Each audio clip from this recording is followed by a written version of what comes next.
말씀 가지고 내가 곧 길이요 진리요 생명이니 라는 제목으로 말씀의 은혜를 나누기 원합니다. 창조주이신 예수님께서 이 땅에 오셨습니다. 이 땅에 오신 예수님은요, 많은 사역과 섬김의 모습을 보여주셨습니다.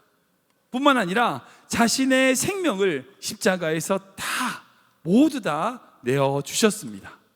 그뿐 아니라 죽음에 머물러 계시지 않고 부활하시고 승천하셨습니다. 그래서 여러분, 이것이 우리가 믿는 복음입니다. 예수님의 성육신에부터 십자가의 부활, 그 모든 것을 사실로 믿는 자를 그리스도인이라고 하죠. 그런데 이 복음에 있어서 가장 중요한 핵심이 있습니다. 그건 뭐냐? 바로 그 모든 것이 우리를 위해서라는 거예요. 우리를 위하여 오셨고, 우리를 위하여 사역하셨으며, 우리를 위하여 십자가에 죽으셨고, 우리를 위하여 부활 승천하셨다. 이걸 믿는 것이 바로 우리의 믿음입니다. 지금 우리는 요한복음 말씀으로 올해 말씀을 묵상하고 있습니다. 지금까지, 오늘까지 총 27번에 걸쳐서 우리가 요한복음 말씀을 쭉 나눴어요.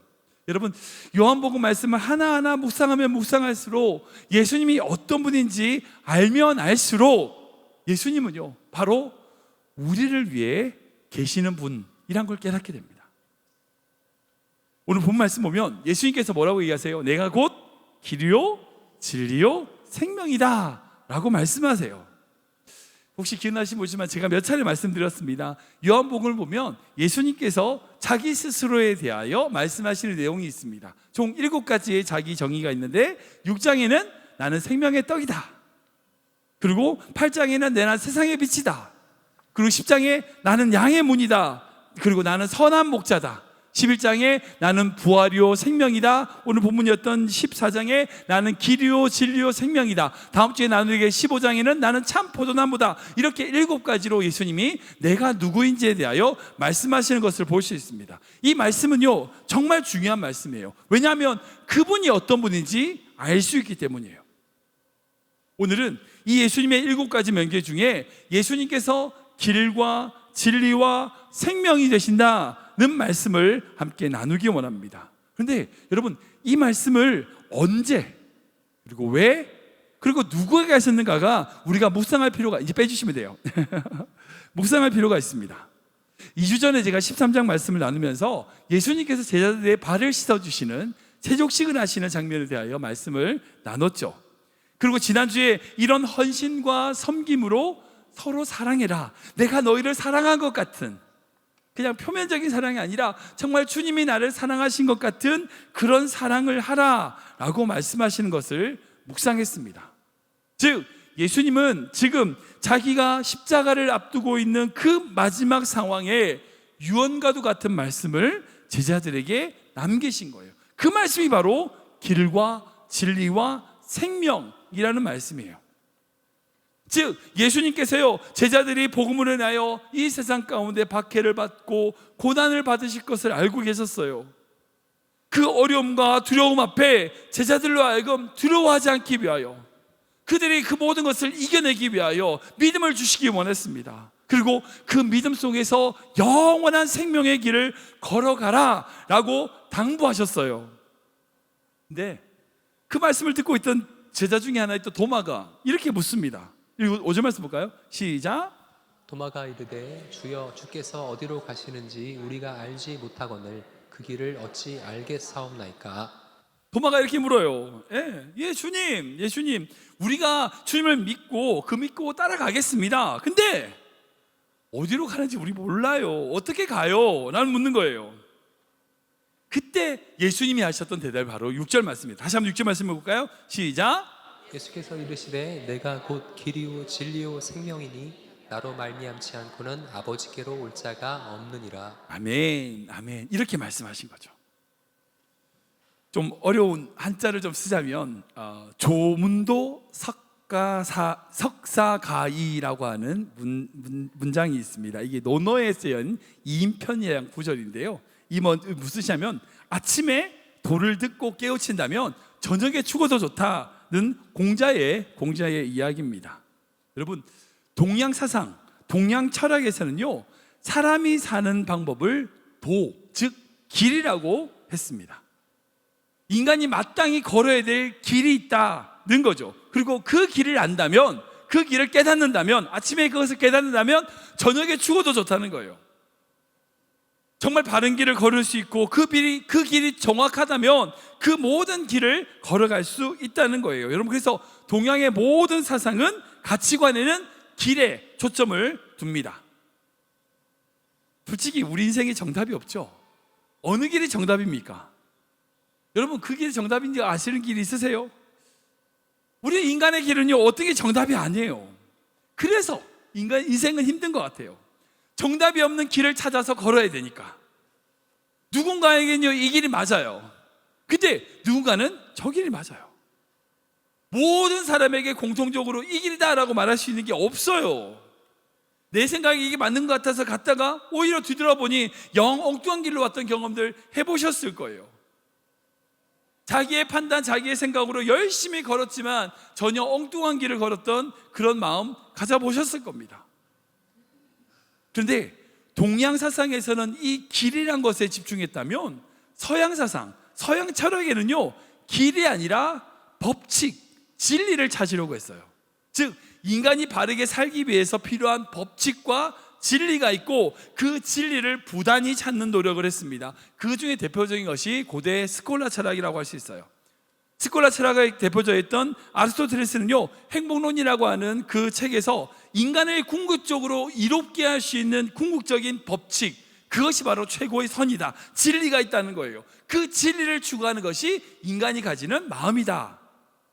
즉, 서양의 모든 철학자들은요, 법칙을 찾아, 진리를 찾았어요. 인간이 추구해야 될 바른 진리가 뭐냐는 거예요. 여러분, 생각해 보세요. 동양에서는 길을 찾고 서양에서는 진리를 찾았습니다. 왜 그럴까요? 왜 그것을 궁금해할까요? 동서고금을 막론하고 모든 인간이 그렇게 길과 진리를 찾으려고 애쓴 이유는 뭐냐? 바로 자신의 생명, 바로 생명에 있어요. 인간이 추구해야 될 참 생명의 모습이 무엇이냐라고 하는 질문에 대한 답으로 길을 찾고요, 진리를 찾은 거예요. 그런데 인간의 그런 궁극적인 질문들 앞에 예수님이 뭐라고 대답하세요? 내가 곧 길이요 진리요 생명이라는 거예요. 놀라운 대답이에요. 동서고금을 막론해서 내가 길이라고 말한 사람은 없었어요. 근데 예수님은 내가 길이래요. 석가모니도 자기가 길이라고 안 했거든요. 모든 사람이 진리를 찾을 때, 이게 진리가 뭐냐는 질문에 빌라도의 질문도 있잖아요. 모든 사람이 진리를 궁금해하고 있을 때에 내가 진리라고 대답한 이는 예수님밖에 없어요. 내가 생명이라고 말하는 사람 또한 예수님밖에 없어요. 우리를 위하여 모든 것을 내어주신 그 예수님이 이 길과 진리와 생명 되신다, 이것이 우리에게 어떤 의미가 있는지, 어떤 뜻으로 다가오는지를 묵상한다는 것은요, 너무나 중요한 것 같아요. 오늘 이 말씀 가지고 우리의 생명이 되신, 우리의 길이 되신, 우리의 진리 되신 예수님을 한번 생각해 보기 원합니다. 첫 번째로요, 예수님은 우리 인생의 길이 되신다는 거예요. 우리가 읽어볼까요? 시작. 예수님은 우리 인생의 길이 되십니다. 한번 더 읽겠습니다. 예수님은 우리 인생의 길이 되십니다. 우리 히브리서 말씀인데요, 같이 읽겠습니다. 시작. 그러므로 형제들아, 우리가 예수의 피를 힘입어 성소에 들어갈 담력을 얻었나니 그 길은 우리를 위하여 휘장 가운데로 열어놓으신 새로운 살 길이요 휘장은 곧 그의 육체니라. 아멘. 아까 말씀드린 것처럼 모든 사람들은 길을 찾습니다. 근데 많은 사람들이 어때요? 길을 잃어버렸어요. 인간은요, 길을 잃어버린 것을 해서 뭐라고 얘기냐면 방황이라고 얘기해요. 시작은 있지만 끝이 없는 거죠. 방황하는 겁니다. 모든 인간은 사실 방황해요. 보면요, 진짜 인간적으로 세상을 보면 그 진짜 열심히 최선을 다해서 방황하는 것 같아요. 어디로 가는지도 모르고요, 돈도 벌고요, 비즈니스도 하고요, 결혼도 하고요, 아이를 낳는데 왜 사는지 몰라요. 결국 그 인간들을 보면요, 결국 천천히 죽어가는 존재들이에요. 예수 그리스도가 없는 인생, 그 예수 그리스도의 끝이 없는 인생은요, 결국 천천히 죽어가는 존재라는 거예요. 하나님 없는 모든 인간은요, 갈 길을 알지 못합니다. 그러기에 길을 찾으려고 노력하죠. 여러분, 서점이라든지 인터넷 찾아보세요. 이렇게 하면 돈을 번다, 돈을 버는 길이다, 이렇게 하면 잘 사는 길이다, 뭐 이렇게 하면 건강해지는 길이다. 여러분들 다 들어보세요. 그게 진짜 참 길 맞습니까? 그렇게 돈 벌고 성공하고 건강해지면 다 끝인가요? 생명의 길을 얻을 수 있습니까? 아니잖아요. 모든 인간이 길을 잃어버렸어요. 근데 2000년 전 예수님께서 뭐라고 말씀하세요? 내가 길이라는 거예요. 내가 길을 알려줄게가 아니라 내가 길이라는 거예요. 여러분, 이 사실을 믿어야 됩니다. 그렇다면 오늘 본문에서 예수님께서 왜 내가 길이다 라고 말씀하셨을까요? 예수님께서는요, 이제 곧 십자가의 죽음을 앞두고 있습니다. 로마 군병에 잡혀가지고요, 고난을 받고 십자가에 죽게 되어 있어요. 그렇다면 예수님께서 잡혀가신 이후에 제자들 어떻게 될까요? 혼비백산해가지고 다 흩어지겠죠. 3년이나 예수님이 길인 줄 알고 쫓아왔던 그 제자들이 이제 길이 사라졌네? 라고 할 거 아니에요. 그렇게 생각할 거 아니에요. 그런 제자들을 걱정하면서 오늘 예수님께서 내가 길이라고 말씀하신 거예요. 그리고 예수님이 이렇게 말씀하십니다. 우리 18절 말씀 볼까요? 시작. 내가 너희를 고아와 같이 버려두지 아니하고 너희에게로 오리라. 아멘, 아멘. 결코 내가 너희를 버리지 않고 너와 함께 할 거야. 내가 잡혀가도 그렇지 않아. 잠시 보이지 않는다 할지라도 결국 내가 너희의 길이야, 길이 된다 라고 말씀하시는 거예요. 제자들에게 하신 이 말씀은요, 결국 우리에게 하시는 말씀이에요. 우리에게 어떤 길을 걸어야 할지, 어디로 가야 될지, 정말 그것을 모르는 우리에게 주님이 우리의 길이 되신다. 여러분, 이 말씀이 우리에게 얼마나 큰 축복인지 몰라요. 제가 예전에 어떤 선교사님의 간증을 들은 적이 있어요. 이 선교사님께서 이제 인도의 어떤 조그만 마을에 선교하러 가게 되셨어요. 근데 그 마을이 밀림 쪽에 있는 마을이었다고 해요. 이 선교사가 이제 거기 도착해서 그 밀림 쪽에 있는 마을을 찾아가려고 길을 떠났어요. 근데 그만 밀림에서 길을 잃어버린 거예요. 앞뒤가 다 똑같아. 꽉 막혀 있는 나무 사이로 도저히 길을 찾을 수가 없는 거예요. 하룻밤을 꼬박 새면서 길을 찾는데도 이제 거기서 밀림에서 길을 잃어 죽게 된 거예요. 큰일 났다. 그 다음날도 열심히 찾는데 마침 거기 원주민을 발견한 거예요. 살았다. 막 달려가지고 원주민한테 영어를 할 수 있는 사람이었나 봐요. 영어한테 얘기하면서 내가 그 마을을 가려고 하는데 길을 잃어버렸다. 얘기했더니 그 원주민은 내가 거기서 왔대. 너무 잘 됐다. 그럼 나 좀 거기서 데려다 달라고. 좀 기다려보라고. 나 지금 일하러 왔으니까 내 일 끝날 때까지 좀 기다려보세요. 기다려보라고. 그래서 한참은 기다렸죠. 그 사람이 막 열심히 그 밀림에서 일할 거 일하고 나서 이제 마을로 돌아간다는 거예요. 그래서 쫓아가죠. 그럼 물었어요. 길이 어디냐고. 아니, 여기 무슨 길이냐고. 여기 길 없다고. 밀림에 무슨 길이냐고. 이 밀림에는 내가 길이라고. 그 밀림 빽빽한 곳에 오랫동안 살았던 그 사람의 경험, 이런 것들 때문에 길은 없지만 내가 어디로 가면 마을로 나올지 내가 아니까 내가 길이라고. 그래서 그 원주민을 따라갔더니 한참 지나서 마을이 나왔어요. 여러분, 예수님이 길이다라고 말씀하신 건요, 마치 어떤 것이 정해져 가지고 포장도로가 쫙 깔려있는 그 길을 얘기하는 게 아니에요. 길 없어요. 어디로 가야 될지 몰라요. 그러나 예수님 손 붙들고 아까 불렀던 찬양처럼 한 걸음 한 걸음 주님과 함께 걸어가는 것, 여러분, 그게 길인 거예요. 혹시 우리가 길을 잃어버렸다면 결국 밀림과 같은 세상 가운데 있지만 중요한 건 뭐예요? 주님과 동행하는 것, 그게 길이라는 거예요. 방금 읽었던 히브리서 말씀 보면요, 예수님께서 자기의 육신을 찢으셔서 새롭고 살 길을 내어주셨다고 말씀하세요. 성소로, 거룩한 성소로 들어가는 새롭고 살 길을 주셨다는 거예요. 여러분, 우리가 결국요, 어떤 일을 하든지, 무슨 일을 하든지, 어떤 가치관을 살든지 중요한 건 주님의 손 붙들고 가는 거예요. 그 손 붙들고 한 걸음 한 걸음 걸어가는 겁니다. 그 길이 행복의 길이고요, 바른 길이고요, 생명의 길이 된다는 줄 믿으시기 바랍니다. 저는 모든 성도님들이 여러분들이 정말 주님과 동행하는 그런 믿음의 삶 되시길 축복합니다. 두 번째로 예수님은 우리가 찾는 진리가 되신다는 거예요. 우리가 지금 볼까요? 시작. 예수님은 우리가 찾는 진리가 되십니다. 한 번 더 읽겠습니다. 예수님은 우리가 찾는 진리가 되십니다. 우리 요한복음 8장 말씀인데요, 같이 읽겠습니다. 시작. 그러므로 예수께서 자기를 믿은 유대인들에게 이르시되 너희가 내 말에 거하면 참으로 내 제자가 되고 진리를 알지니 진리가 너희를 자유롭게 하리라. 아멘, 아멘. 이 말씀 잘 보시면 예수님이 내가 진리다라고 말씀하셨잖아요. 근데 그 예수님이 진리가 자유롭게 되는 원칙을 보면 내 말을 거하고 그 말씀 안에 거함으로 제자가 되어 진리를 알게 되면, 예수 그리스도를 알게 되면 어떻게 된다? 자유롭게 된다. 자유롭게 된다. 진리의 목적은요, 자유에 있습니다. 진리를 찾을 때에 자유케 돼요.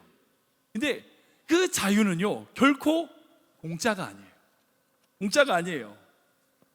자유의 값이 있다는 것 아십니까? 우리가 이제 자유를 누리니까 자유는 그냥 그저 있는 거라고 생각하는데 아니에요. 자유에 대한 값이 있어요. 문제는 자유를 누리는 사람이 그 값을 치르지 않기 때문에 내가 치르고 있는지도 모르기 때문에, 모르는 거죠. 분명히 자유에는 값이 있어요. 여러분들 100년 전만 해도요, 여자분들 많이 계시지만 100년 전만 해도 솔직히 아시죠? 여자분들요, 선거에 투표권이 없었어요. 여성 인권 같은 거 없었습니다. 그저 여자분들은 집에서만 일만 하고 사회생활을 오직 남자만들 하고, 그렇게 사회가 100년 전의 사회였어요. 아니, 여자라고 해서 투표를 하지 못하도록 돼 있었다니까요. 근데 지금 어때요? 투표권이 있고요, 오히려 유리천장이라고 하지만 자기가 원하는 만큼 일하고 나름의 사회에 성공을 할 수 있습니다. 직장의 길을 가질 수도 있고요.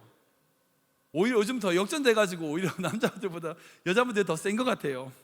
아무튼 여러분들, 근데 그 여자분들이 그렇게 투표권을 가지고 그렇게 사회에 진출할 수 있었던 그런 자유가 그냥 된 걸까요? 그냥 됐습니까? 아니에요. 누군가가 그 값을 치렀기 때문이에요. 우리 민족이 일제의 식민지에 해방되고 자유를 얻었습니다. 6.25 그 북한의 남침에 의하여 민족 전체가 완전히 망할 지경에 이르렀어요. 공산주의 나라가 될 뻔했습니다. 군사 독재로 자기의 마음대로 그렇게 정치를 하던 그때 민주화 투쟁으로 그 수많은 사람들이 희생을 했죠. 민주화를 이뤄냈습니다. 여러분, 그리고 나서 지금 우리나라, 우리 조국 대한민국이 있어요. 지금 대한민국에서 많은 사람들은 자유를 누리며 평안하게 존재합니다. 근데 그게 그저 된 겁니까? 아니죠. 지금 대한민국의 국민들은 그 자유를 누리지만 그 자유를 주기 위하여 선조들이 흘린 피값이 얼마인데요. 우리가 사는 미국도 마찬가지입니다. 우리 미국도 영국의 식민지였잖아요. 신앙의 자유를 찾아서 영국을 떠나 그 청교들에 의하여 시작된 이 미국이 300여 년 전만 해도요, 영국의 식민지였어요. 뿐만 아니라 프랑스와 스페인의 제국주의에 늘 침범받던 그런 나라였다고요. 그런데 그냥 이렇게 자유로운 부강한 나라가 됐을까요? 아니죠. 그냥 된 게 아닙니다. 누군가가 그 값을 치른 거예요. 여러분들, 신앙 안에서 우리가 자유를 누리잖아요. 그 자유는 여러분들 결코 그저 된 게 아니죠. 우리는 지불하지 않았으니까 그게 자유가 공짜인 줄 알아. 내가 구원받는 게 그냥 당연히 선물로 받은 건 줄 알아. 여러분, 구원은 절대 공짜가 아니에요. 여러분들이 누리는 신앙의 자유, 그 자유는 절대 공짜가 아니에요. 예수 그리스도의 피값이 있어요.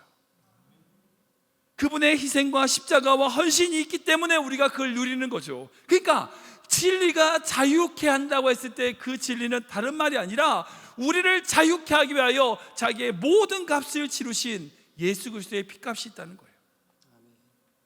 근데 많은 사람들은 어때요? 자기가 누리는 자유에만 초점 맞춰요. 아니에요. 진리가 있어야 자유를 누리는 거예요. 그래서 예수님이 내가 너희의 진리가 된다는 것은 우리를 자유롭게 하기 위하여 우리의 모든 것을 내어주시는 그분의 사랑이 있다는 것을, 십자가가 있다는 것을 보여주시는 거예요. 여러분, 우리 12절 13절 말씀 볼까요? 같이 읽어보겠습니다. 시작. 진실로 진실로 너에게 이르노니 나를 믿는 자는 내가 하는 일을 그도 할 것이요 또한 그보다 큰 일도 하리니 이는 내가 아버지께로 감이라.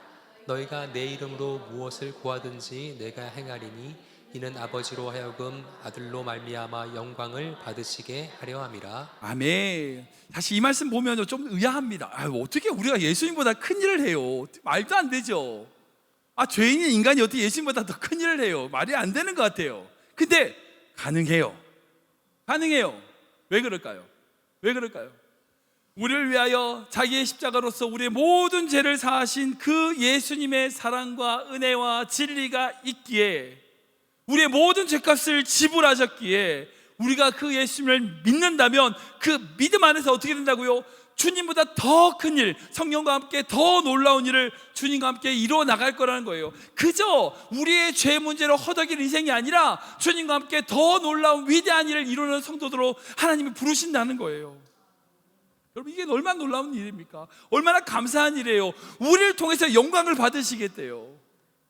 그냥 죄에 허덕이는 인간으로 그냥 죽는 인생이 아니라 우리를 통해서 아들의 영광을 받으신다는 거예요. 여러분, 이게 얼마나 감사한 일이에요.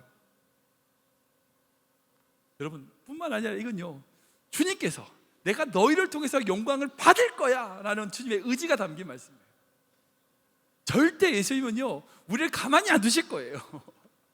우리를 부르셔서 그분의 자녀로 삼으시고요, 주의 교회로 만드신 다음에 반드시 우리를 통해서 영광을 받으시는 줄 믿으시기 바랍니다. 여러분들의 인생을 그렇게 만들어 가실 겁니다. 진리 안에서 여러분을 자유케 하시는 하나님의 은혜와 사랑으로 여러분들의 삶을 변화시켜 나가실 것입니다. 믿으시기 바랍니다.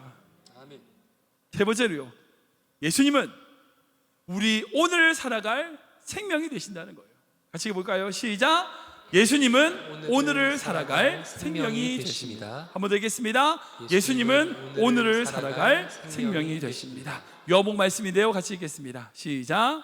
내가 진실로 진실로 너에게 이르노니 내 말을 듣고 또 나 보내신 이를 믿는 자는 영생을 얻었고 심판에 이르지 아니하나니 사망에서 생명으로 옮겼느니라. 아멘. 내 말을 듣고 내가 보내신 자를 믿는 자는 어떻게 한다고요? 생명을 얻는다고요. 생명을.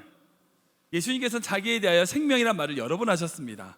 6장에 나는 생명의 떡이다, 11장에 나는 부활이요 생명이다, 그리고 오늘 본 말씀에 나는 길이요 진리요 생명이다, 세 번이나 말씀하셨어요.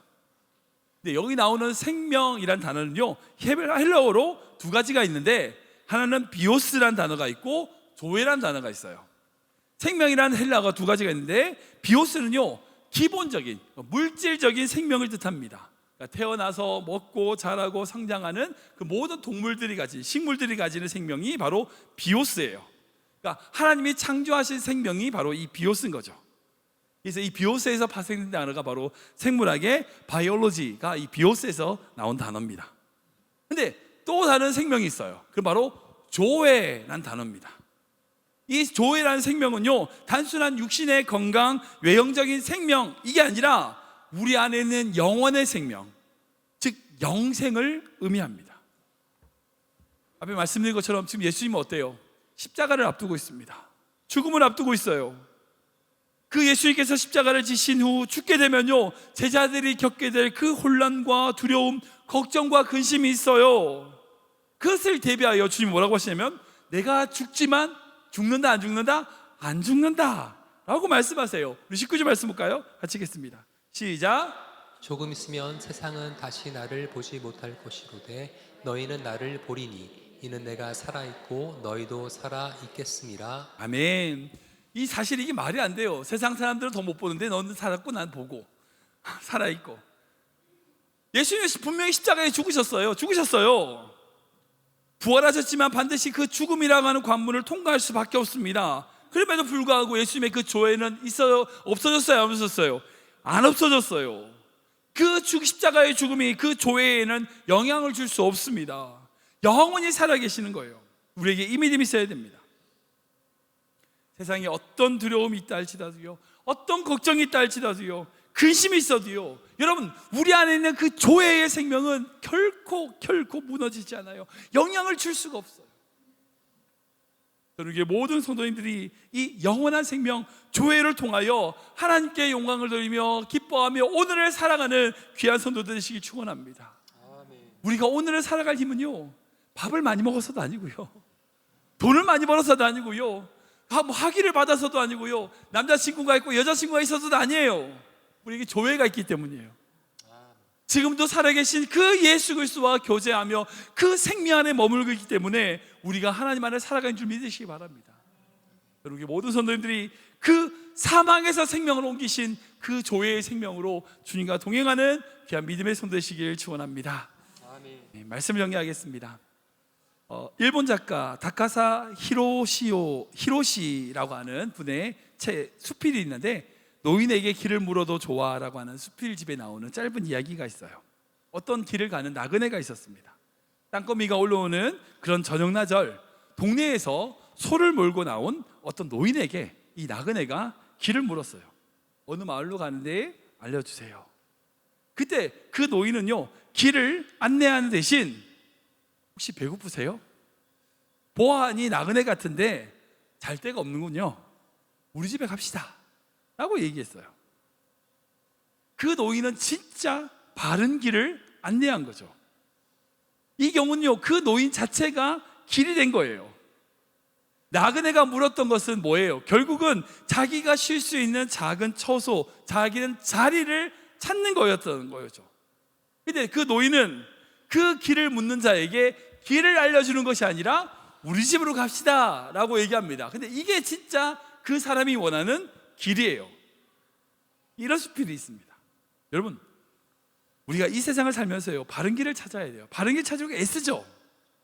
자기의 인생길을 바르게 찾기 위해서 공부도 하고요, 돈도 벌고요, 학위도 받고요, 열심히 바이올린도 연습하고 나름대로 열심히 삽니다.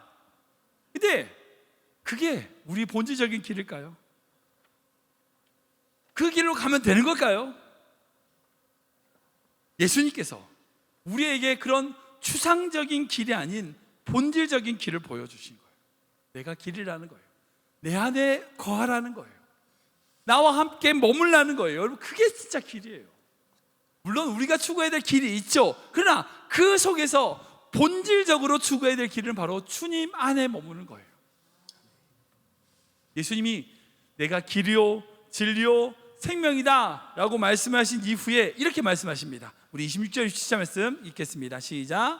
보혜사 곧 아버지께서 내 이름으로 보내실 성령, 그가 너에게 모든 것을 가르치고 내가 너에게 말한 모든 것을 생각나게 하리라.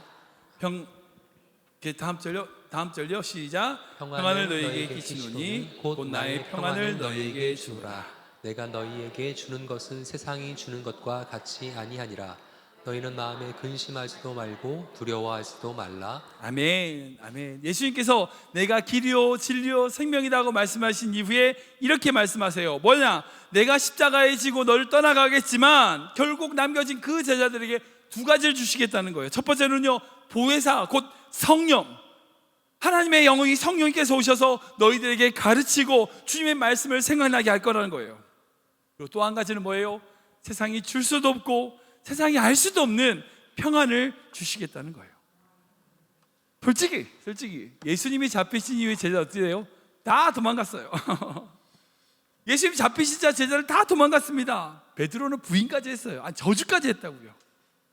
그러나 오순절 다락방, 예수님 부활하신 예수를 만난 이후에 오순절 다락방에서 성령을 경험한 이후에 그 성령의 임함으로 말미암아 어떻게 됐을까요? 이때 예수님이 하셨던 말씀이 생각나게 하신 거예요. 그때 도망갈 때 이 말씀 생각 안 났어요. 안 나죠, 당연히. 살기 급급하니까. 근데 이후에 오순절에 성령이 임했을 때에 이때 예수님이 하셨던 그 말씀이 생각이 났어요. 여러분, 그때 그 말씀이 생각이 난 이후에 이 제자들이 얼마나 감사했을까요? 얼마나 그 두 가지를 주시겠다는 약속이 얼마나 힘이 됐을까요? 지금도 우리 귀한 성도들에게 하나님은 그렇게 약속하십니다. 여러분, 약한 세상이지만요, 길 되시고 진리 되시고 생명 되신 예수님께서 여러분들에게 성령을 보내주십니다. 우리가 구한다면 주님께서 우리에게 성령을 허락하세요. 뿐만 아니라 세상이 줄 수도 없고 세상이 알 수도 없는 평안을 주시겠다고 약속하십니다. 오직 그 예수님, 길과 진리와 생명 되신 그 예수님을 통하여 어떤 부차적인 길이 아닌 본질적인 길을 찾는 귀한 믿음의 성도 되시길 축원합니다. 날 위해 죽으시고 날 위해 다시 사신 예수 그리스도, 다시 오실 그 주님의 놀라운 사랑 안에 평안을 누리시는 귀한 믿음의 성도 되시길 주님으로 축원합니다.